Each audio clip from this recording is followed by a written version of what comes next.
देवास जिले की कन्नौज पुलिस ने 4 साल से अधिक समय पहले हुए एक अंधे हत्याकांड का खुलासा किया है। इस मामले में 2 आरोपियों को धर दबोचा गया है, जिन्होंने करंट के तार लगाकर जान ली थी।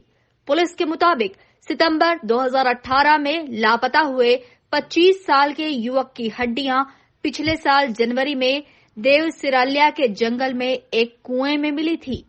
बाद में मृतक की शिनाख्त विजेश के रूप में हुई थी। इस मामले में उसके भाई की शिकायत पर कन्नौज पुलिस ने गुमशुदगी दर्ज की थी। युवक की तलाश भी की गई थी, लेकिन कुछ पता नहीं चल सका था। इसके बाद जनवरी 2021 में हड्डियों की पोटली मिली थी। मामले में अज्ञात आरोपी के खिलाफ हत्या का केस दर्ज कर पुलिस द्वारा जांच की जा रही थी। इसी दौरान मुखबिरों से पता चला कि ग्राम किटिया में नदी के किनारे कुछ शिकारी लोहे के तार में करंट फैलाकर जंगली सुअर का शिकार करते हैं। खेत की रखवाली करने जाते समय विजेश इन तार की चपेट में आकर मर गया था।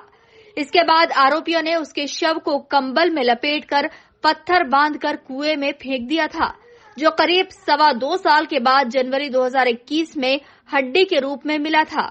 जांच के दौरान संदिग्ध आरोपी लालू बारेला और रामेश्वर बारेला को गिरफ्तार किया गया। पूछताछ में उन्होंने अपराध करना स्वीकार किया है। दोनों को गिरफ्तार करते हुए घटना में प्रयुक्त बिजली के तार जब्त कर लिए गए हैं। 2 जनवरी 2021 को थाना कन्नौज में देवसरिया के जंगल में एक कुएं में कंबल में बंधी हुई कुछ चीजें मिली थी, जो मानव हड्डी के रूप में चिन्हित हुई।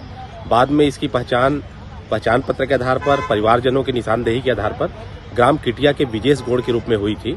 और इसके मृतक के भाई ब्रिजमोहन ने बताया कि 30 सितंबर 2018 से मृतक विजेश गायब था।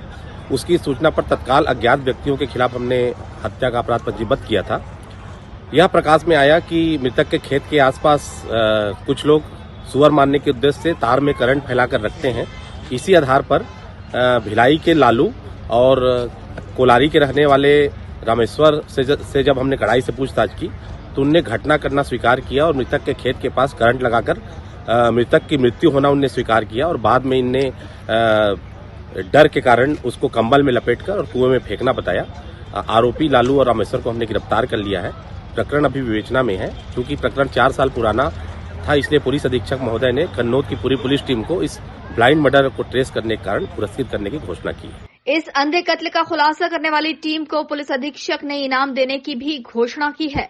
Bureau report, IN news, Dewas.